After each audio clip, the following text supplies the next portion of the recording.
Le 30 octobre, pour la première fois de l'histoire, un texte du Rassemblement national a été adopté par l'Assemblée. La proposition de résolution adoptée à une voix près concerne l'accord franco-algérien de 1968. Elle intervient alors que Alger et Paris sont empêtrés depuis plus d'un an dans une crise diplomatique. Mais c'est quoi l'accord franco-algérien de 1968 ? Il s'agit d'un accord signé entre les deux pays le 27 décembre 1968, qui crée un statut unique pour les ressortissants algériens en matière de circulation, de séjour et d'emploi.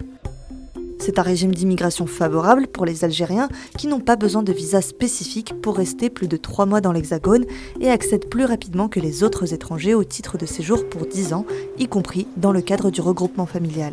Pour des entrées sur le territoire de plus courte durée, ils n'ont pas de carte de séjour en France, mais des certificats de résidence pour Algériens.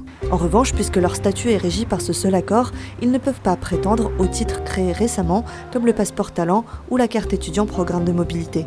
Les étudiants algériens, par exemple, y perdent, ils ne peuvent pas travailler pour un job étudiant sans solliciter une autorisation provisoire.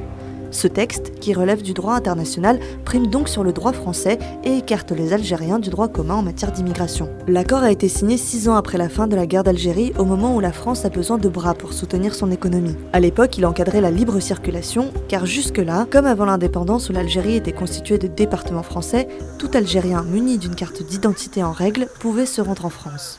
Depuis, l'accord a fait l'objet de 3 révisions, en 1985, 1994 et 2001. Mais les grands principes du texte ont été maintenus, en particulier le régime dérogatoire au droit commun. La fin de l'exception algérienne est réclamée de longue date, à droite et à l'extrême droite, pour combattre l'immigration et comme mesure de représailles contre le pouvoir algérien. Elles ont uni leurs voix jeudi pour passer une résolution non contraignante pour y mettre fin, 185 voix pour, 184 voix contre. Dans la foulée, le Premier ministre Sébastien Lecornu a estimé qu'il fallait renégocier l'accord qui, selon lui, appartient à une autre époque. La gauche, elle, s'inquiète de voir effacer un pan de la mémoire du passé franco-algérien.